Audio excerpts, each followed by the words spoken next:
everyone. I'm Gretchen of Lighten Up and Thrive, Joyful Living for Mind, Body, and Soul. I also want to introduce my co-creator and business partner, Dr. Jerry Eddington. While I'll be guiding you through this module, I want you to know that Lighten Up and Thrive is very much of a joint venture. Jerry and I have similar yet very unique backgrounds, so our skill sets complement one another brilliantly. First and foremost, we're both mind, body, soul coaches, as well as lifetime learners, and we are passionate about teaching and helping others to experience powerful shifts in their lives. We co-created our Lighten Up and Thrive business so that we could reach many more people with our online and social media support and presence. We offer educational home study modules and programs so that we can share inspirational materials and transformational programs and also become your catalyst for personal growth. We also offer mastermind coaching programs, but I'll talk about that at the conclusion of this module. You can find out more information from our website, which is www.lightenupandthrive.com, and also on our Lighten Up and Thrive Facebook page. So just a little bit more about me.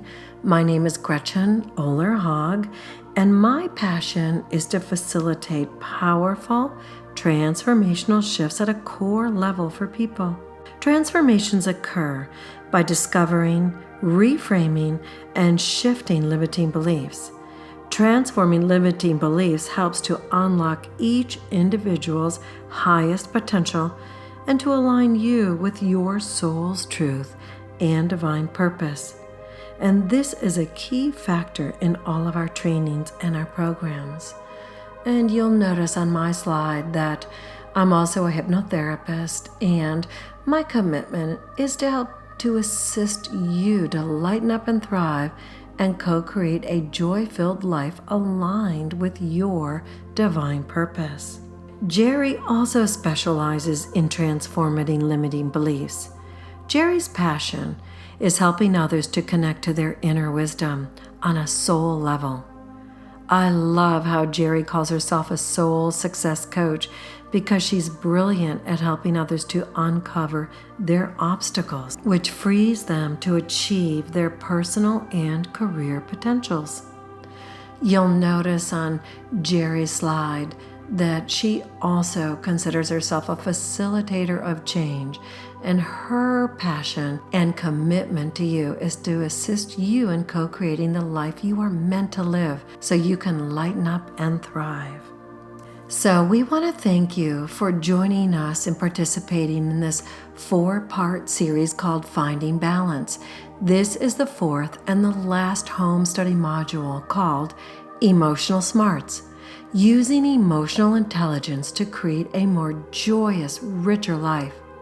This is one of our favorite topics, and while it's been brought to many people's awareness, it's not easy to find trainings about how to increase our emotional smarts.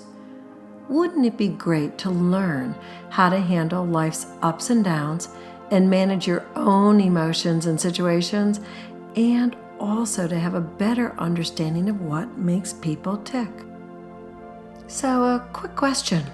Do you know your IQ score? Many of us do, and chances are it's pretty high. You're an intelligent person and people really appreciate your knowledge, wisdom, and insight, right? Well, hopefully you all responded with a yes to that question. However, I wonder how many of you could say the same about your EQ score. Your emotional quotient is another very important gauge of your ability to function in the world, both personally and professionally. In fact, recent studies have shown that your EQ could be the most important factor in all areas of life success. You see, your ability to understand and embrace your own emotions is the key to being able to channel them into powerful, positive, and productive energy. Your emotional intelligence can easily become your greatest strength. During this life-changing, empowering module, you'll discover the 5 domains of emotional intelligence that impact your everyday life and relationships. The 1 secret strategy to strengthening your EQ so that you can effectively navigate through your emotions. And also how to become more aware of your thoughts, feelings, and actions in every situation or setting. And also the exact tactics that you can use to create more personal success. And also how to manage your social skills so that you can more effectively live and work with others. So this is going to be a really great module because you're also going to learn how to expand and activate your hidden potential of understanding, empathy, and awareness to improve your personal life, career, and business. And also how to minimize misunderstandings and then to maximize your effectiveness at home and at work. The activities and the worksheets that are provided will enhance this learning experience for you. Now, some of you might just be doing this home study module as a standalone product, so just know that this is also the 4th and the last module, again, in this Finding Balance series. As educators, Jerry and I like to identify learning outcomes. So today's module that you'll see on slide number 5 is broken down into the following key topics: to understand and define emotional intelligence and identify the role of how emotions impact your thoughts and actions, and understand how emotional intelligence blends cognitive, emotional, and behavioral functions, and then also to identify personal and social tactics to improve emotional intelligence. So the key elements that you can implement right away, being able to define what emotional intelligence is, and also to have somewhat of an understanding of how the brain functions with regard to your emotions, and then the need to be more in present moment awareness with what you're feeling. The 5 domains of emotional intelligence is a key topic that we're really going to focus on as well, along with several other key personal and social emotional intelligence tactics that you can use to create more personal success. So I'd like you to take out your first worksheet, and that one has the title of Mad, Sad, and Glad. And just take 1 minute to identify a personal situation where you experienced strong emotions, or just tap into a time when you can remember any of these feelings of mad, sad, and glad. And then just pause the recording for a moment. Now, I wonder if you could notice if there were any common themes or threads in the emotions that you identified. Some in the mad category, that anger, frustration, or rage or hostility, might have been any bad experience that you had with a coworker, or purchasing a house, or maybe a meeting where somebody was really argumentative and commanding the entire attention of everybody in the meeting. Or maybe for sad, that sense of loss, depression, the helplessness, unhappiness, or disappointment. Maybe it's you missed a recital of one of your children's or your grandchildren, or maybe you had been really looking forward to a family gathering with siblings or your family, and then for whatever reasons it couldn't happen. Or maybe that you had surgery or were recovering from an illness or whatever that was, and it was taking a lot longer for you to heal than you had anticipated. And then glad. This is the full range, the full gamut of emotions here, that pride in achievement, excitement, or really satisfaction maybe connecting with an old friend, or maybe going to a favorite musical event, or whatever that is that where you could tap into these feelings and emotions of being glad. So the second part of that, do you notice if there were any physical symptoms when you reflect on those strong emotions of mad, sad, and glad? Do they affect you positively or negatively? Did you notice that you felt more frustrated or vulnerable or even really excited? So start to think about how these emotions affect you in that kind of a situation too, because we can see how emotions play a really important part in our day-to-day living. Yet, isn't it strange that despite the enormous impact that emotions can have in our lives, we don't live our lives in an emotionally intelligent way? But imagine if we did. We would handle life's up and downs with more ease. We would manage our emotions without having to suppress them. We would cope with change and more readily accept when we are stretched outside of our comfort zone. Imagine what that would be like.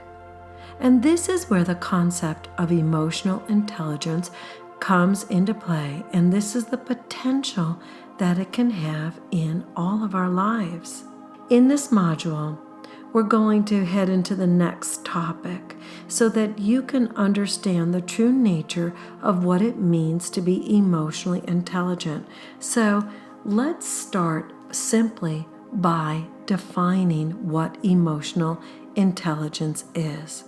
So please pull out the worksheet number 2 that is entitled, What is Emotional Intelligence? Please feel free to take notes on this page and also to pause and reflect at the end of this discussion so that you can reflect on what some of your aha moments are.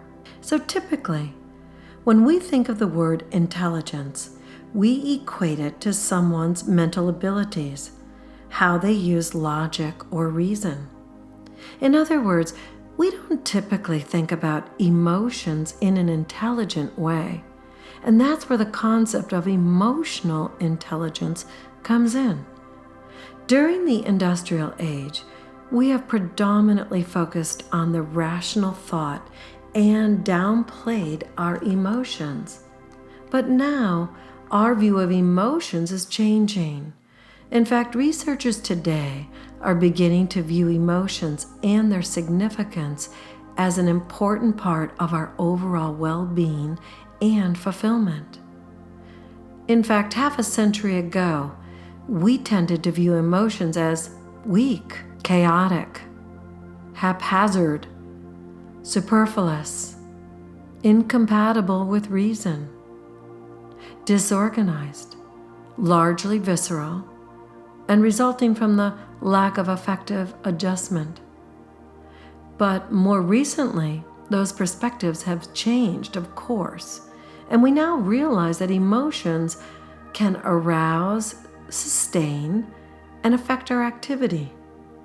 That emotions are not in opposition to intelligence. That emotions themselves are a high order of intelligence. In fact, I like to say that emotions are one of the greatest gifts of being human. And with this new perspective, emotions play a much greater role in our ability to function successfully in life. And therefore, in order to be successful in life and in dealing with others, we need to be able to do 3 things with our emotions. We need to be able to handle frustrations, our own as well as others, and you'll see these 3 things on slide number 7. So handle frustrations, but also to manage our own emotions and be understanding of others' emotions. And then also to manage our social skills so that we can more effectively live and work with others. So, with this in mind, how should we define the concept of emotional intelligence? Emotional intelligence can be viewed as the ability to understand our own emotional state and the emotional states of those around us. Also, its ability to use our feelings to guide our thoughts and actions in appropriate ways.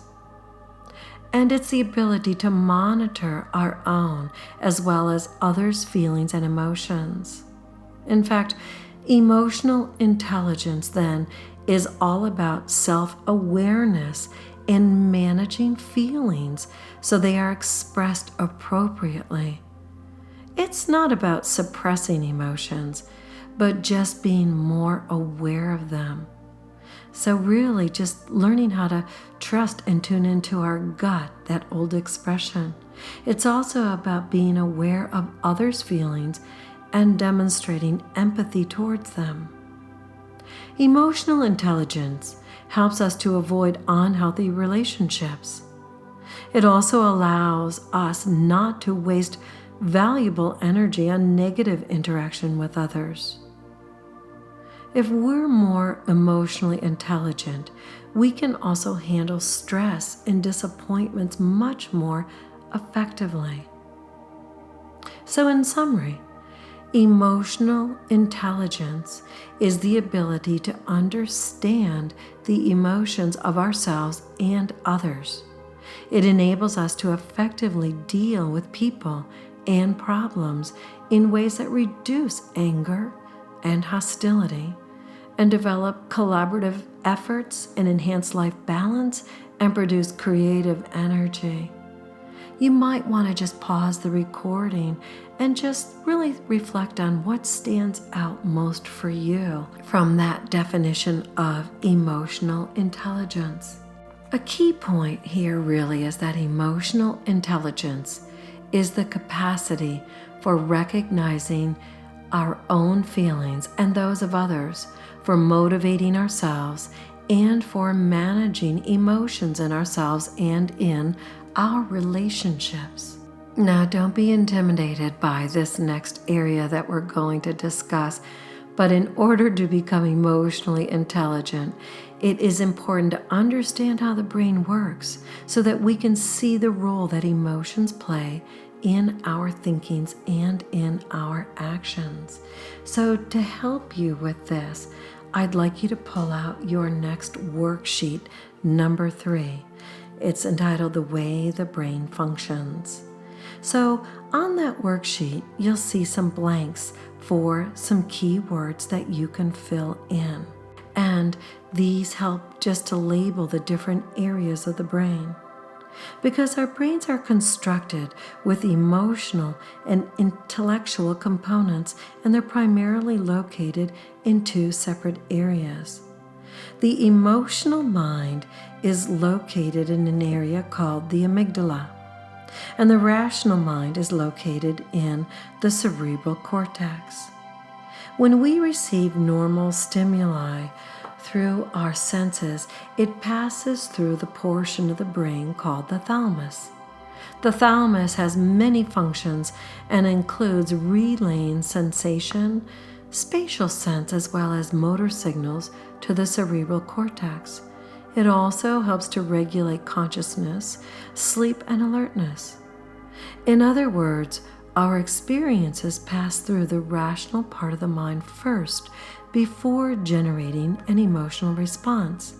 This delay helps us to keep our emotions in check, most of the time anyway. But in highly emotional moments, the amygdala plays a crucial role in how a person reacts.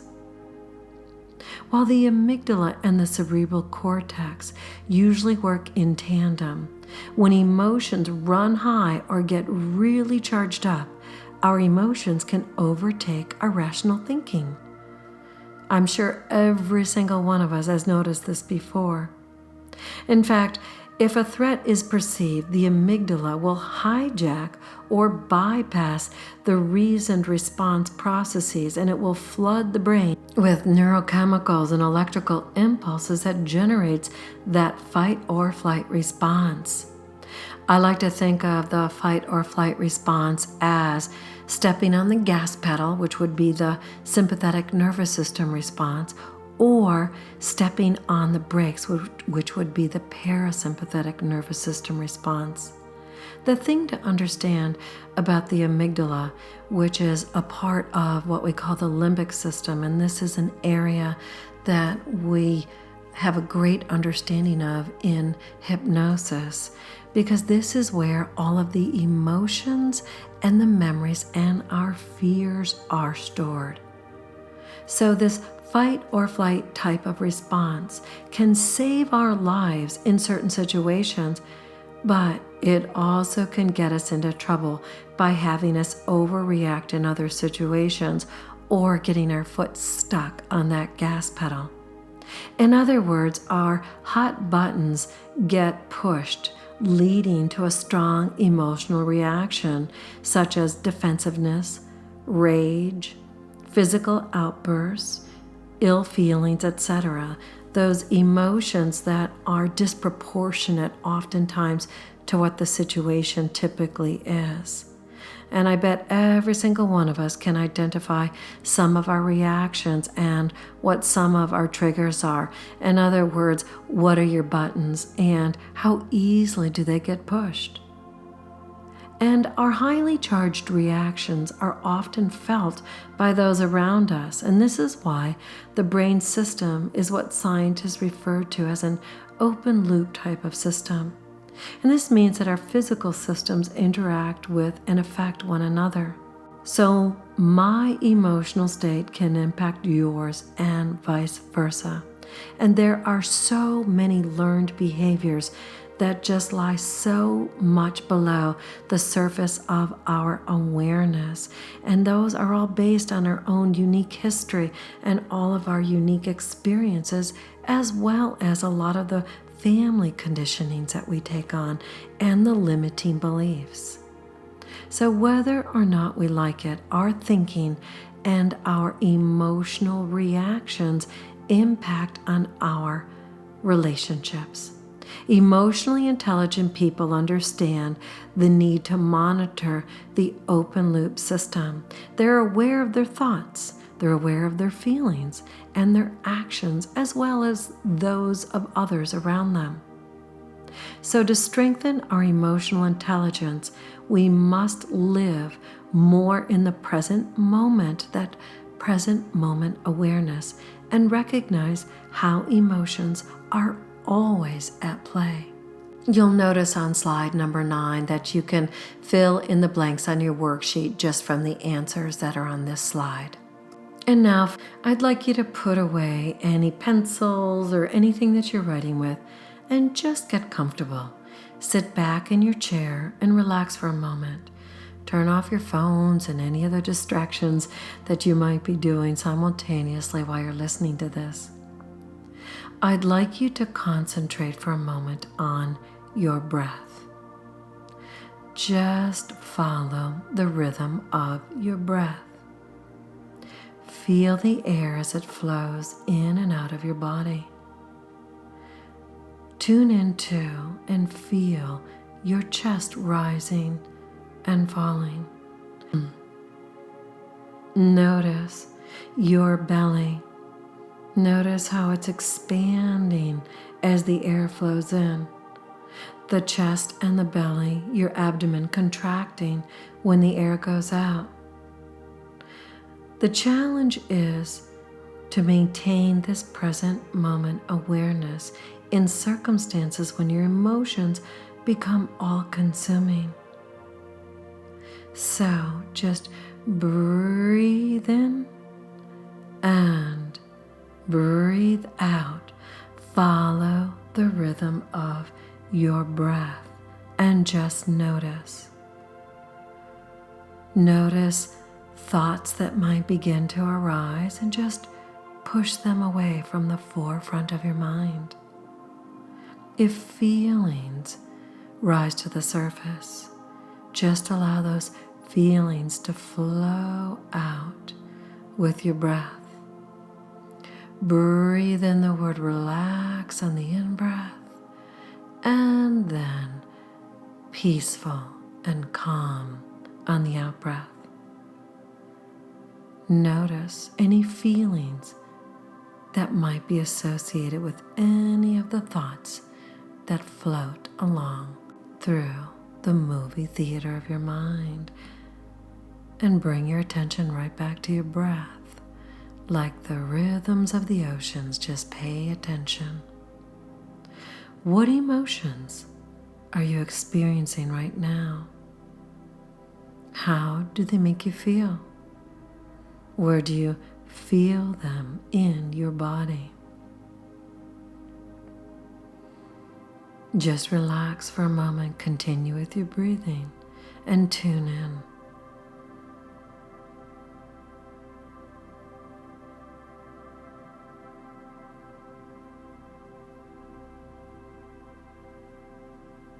Wonderful. And now, how easy or difficult did you notice it seems to be just to be in present moment awareness, just simply being the observer of your breath? This is also called mindfulness practice. Did you feel as though you were being in integrity with yourself? Did it give you an opportunity to just make yourself a priority? And just open up your eyes and just notice how simple, how easy that was, just to bring your awareness to your breathing. Because the key point here is just that emotional intelligence is a blending of our cognitive as well as our emotional and our behavioral functions that you see on slide number 11. To think, to feel, and to act, operating in those three realms. Because it's not enough to operate in only one or two of these realms. We must operate in all three realms in order to be fully present. Being fully present means paying attention to each situation and the feelings that we're experiencing without resistance, without judgment, and without analyzing and without reacting. I love what Dr. Deepak Chopra says, to just be the observer, be the witness, and then go within. To manage our emotions is to realize the link between our thoughts, feelings, and actions. And by checking in with ourselves, we begin to become more aware of the subtle changes that are happening in any given moment. And this truly takes self-awareness. And self-awareness is what leads to self-management. So as we transition into the next topic, we'd like to discuss emotional intelligence and how it's made up of several different domains that affect us internally and externally. So let's look at those domains now.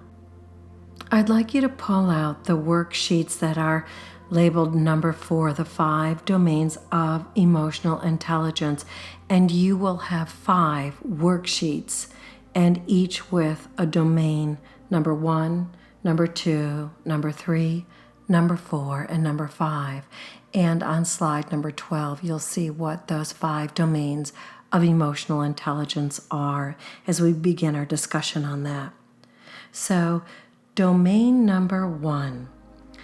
Developing self-awareness requires tuning into your true feelings. If you can recognize and evaluate your emotions, you can manage them. The ability to recognize an emotion as it happens is key. And this is part of self-awareness, because self-awareness is knowing what you are feeling and when you are feeling it.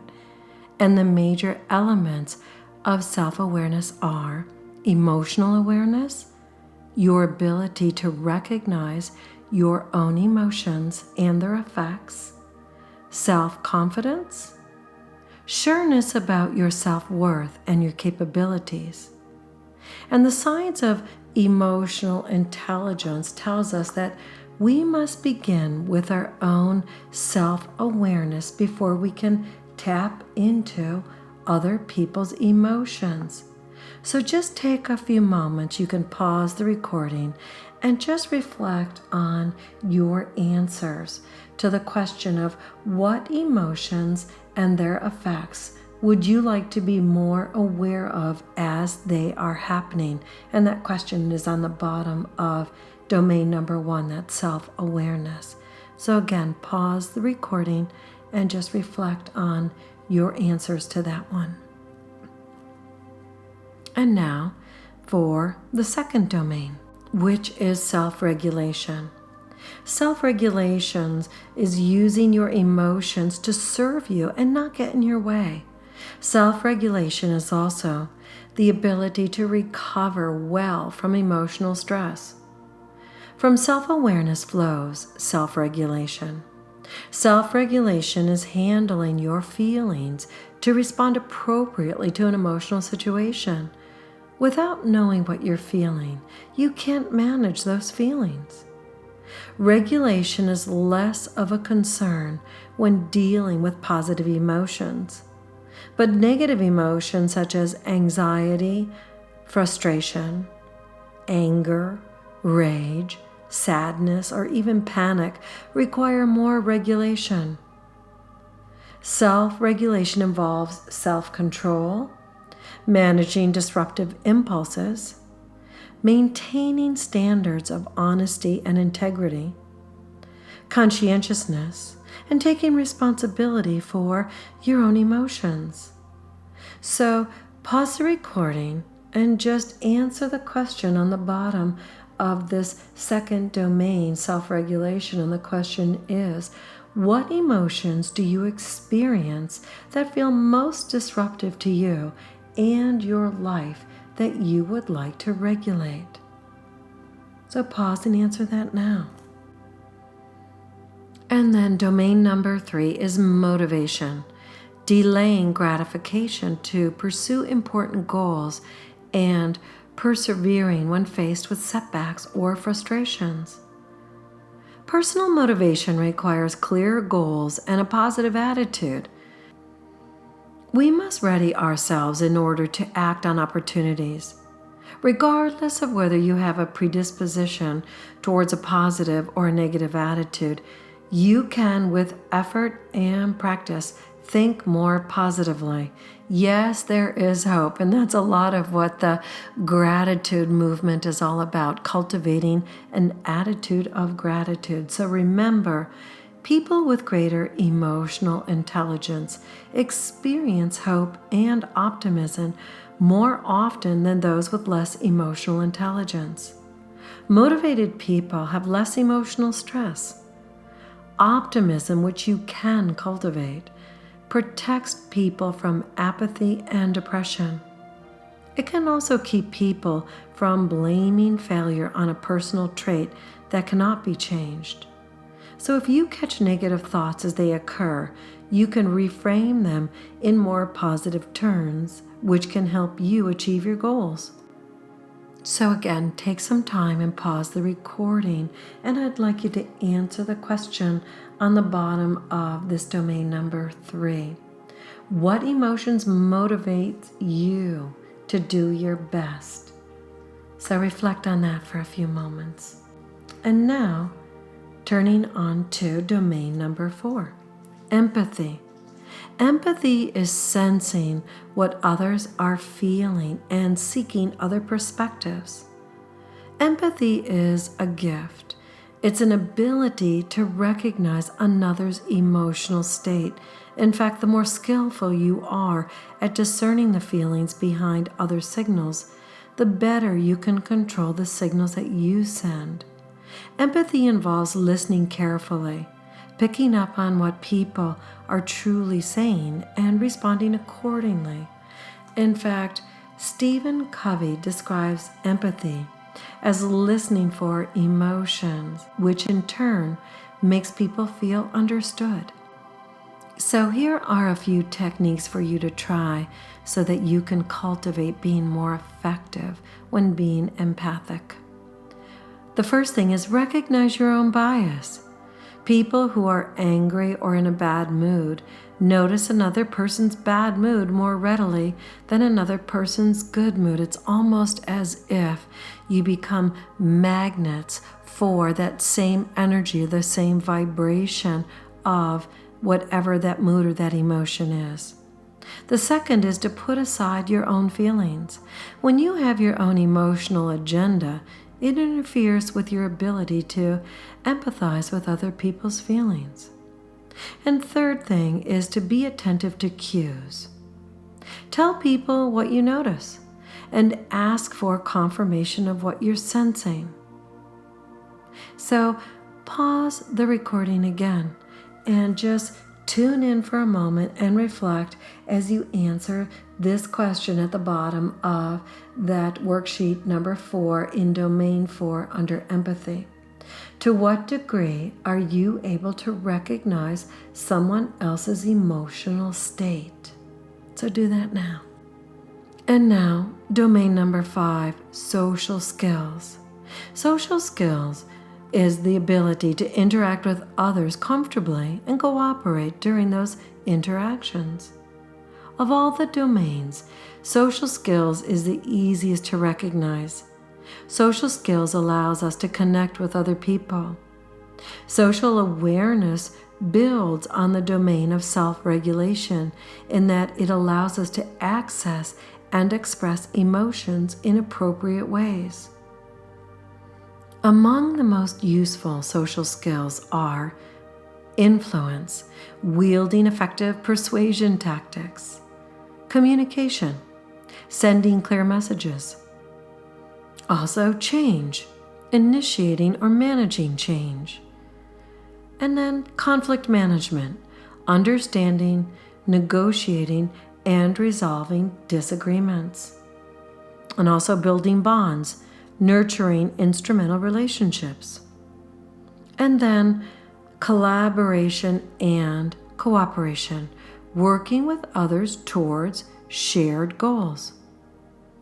So I'd like you to take a few moments and to answer the question at the bottom of that worksheet number 4, domain number 5 on social skills. And the question is, what emotions support you socially? And which of your emotions gets in the way for you socially? So take a few moments to answer that now. And now moving on to the next topic, I'm going to share with you some tactics to help you become more emotionally intelligent, both personally as well as socially. I'd like you to pull out worksheet number 5, which has the title of Personal Tactics. And as you read through those, I'd like you to pick 1 or 2 of these tactics that you think could be of most benefit in developing your emotional intelligence moving forward. So again, just pick 1 or 2 of these because you're more likely to experience greater success when you focus on just 1 or 2 rather than all of the other tactics that are listed here. So let's just read through these together for a moment. The first one is to become emotionally literate. Label your feelings rather than labeling people or situations. Use 3-word sentences beginning with I feel. I feel impatient versus this is ridiculous. I feel hurt and bitter versus you are an insensitive jerk. Or I feel afraid versus you are driving like an idiot. The second one is to distinguish between thoughts and feelings. Thoughts such as I feel like and I feel as if. And feelings, I feel and then followed by the feeling word. The third tactic would be to take more responsibility for your feelings. I feel jealous versus you are making me jealous. I always like that expression of if you're pointing a finger at someone, turn around and point it at yourself. So it's a good reminder. And then analyze your own feelings rather than action or motives of other people. Let your feelings help you identify your unmet emotional needs. And the fourth one is to use your feelings to help make decisions. How will I feel if I do this? How will I feel if I don't? How will I feel right now about this? What would help me feel better? And then ask others, how do you feel? And what would help you feel better? And the fifth one is to feel energized, not angry or frustrated. Use the emotions of anger or frustration to feel energized and take productive action. For example, when you feel frustrated or angry, explore your options. You can say, I feel frustrated right now. How can I do this differently? So choose one or two of these tactics and then also write on your worksheet why you feel like implementing that tactic would be helpful to you. So pause your recording and do that now. And let's move on to the next topic. While we are developing our own personal tactics, we must think about our social tactics as well. Whereas personal tactics are a look inward, social tactics look outward at how we interact with others. So let's pull out worksheet number 6, which has a title of Social Tactics, and this correlates to slide number 14. And so read through and choose one or two of these tactics that would be of most benefit in developing or cultivating your emotional intelligence going forward. And let's read those together. The first one is to use feelings to set and achieve goals. Think about how you want to feel or how you want others to feel, your family, your friends, coworkers, acquaintances, whomever. And then get feedback and track progress towards your feeling goals by periodically measuring your feelings and other feelings on a scale from 0 to 10. And then the second one is to validate other people's feelings. Show empathy, understanding, and acceptance of other people's feelings. The third one is to use feelings to show respect for others. How will you feel if I do this? How will you feel if I don't? And then listen and take their feelings into consideration.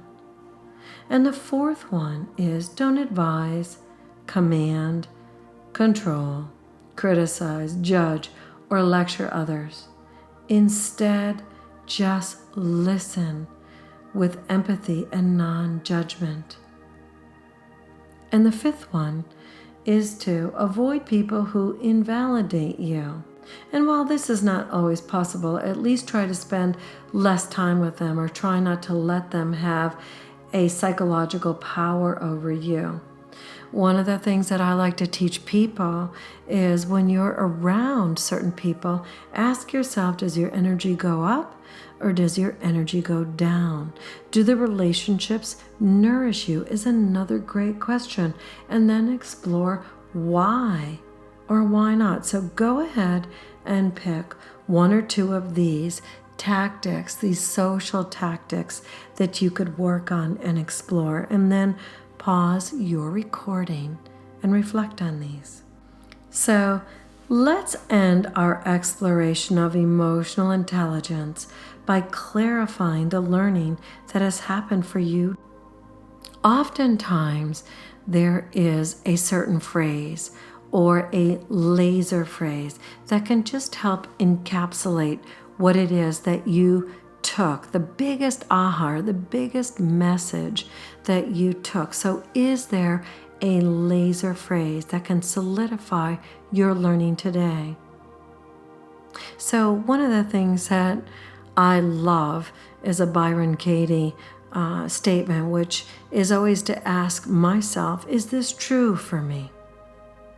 Another laser phrase might be act responsibly versus reacting, or pause and be present, or keep the spotlight on others, or I like this one too, keep the luggage in the closet. In other words, keep your baggage in the closet. And another one is live and love in compassion. Here's a quote for you. Men are not disturbed by things, but by the view they take of them. There's a lot of quotes that we could use that would really reflect on what are our unique perspectives and perceptions, and that has everything to do with what's below the surface of our awareness in our subconscious mind, and those are all based on our own unique history and experiences.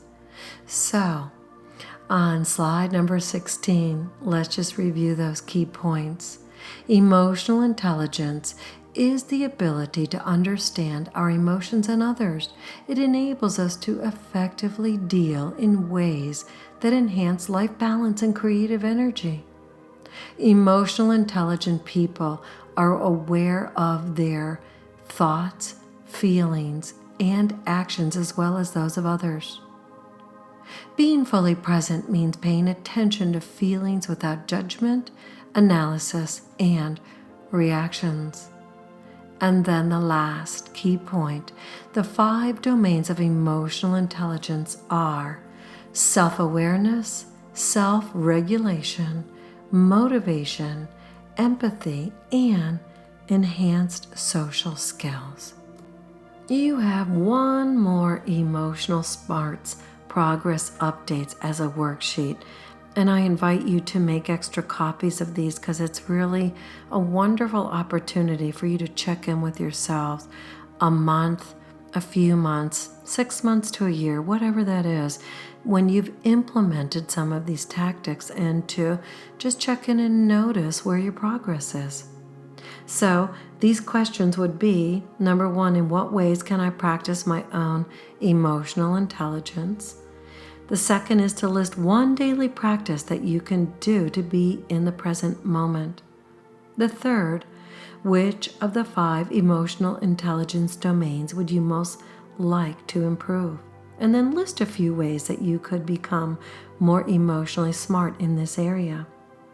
And then the fourth one is, how can emotional intelligence improve your overall quality of life? And then there's a few other bulleted areas there for you to focus on. So again, we invite you to check in with yourself once you've implemented some of these tactics and just notice what your progress is. So that's it for this module, Emotional Smarts, using emotional intelligence to create a more joyous, richer life for yourself. Jerry and I want to thank you for joining us. We hope you've enjoyed this entire series called Finding Balance. And if you've just joined us for this one module, know that there are other modules that correlate along with this one to really enhance your experience, particularly with finding balance in your life. We also invite you to check out our transformational 28-day soul coaching programs based on renowned author Denise Linn. Dr. Eddington has Let Your Soul Shine, and I have Letting Go into the Flow. And you can find a tremendous amount of information about our programs on our website, which is www.lightenupandthrive.com. Thanks again for joining us, and we hope you'll tune in and look at our other programs as well. And that's all for now. Thanks again, and keep on thriving.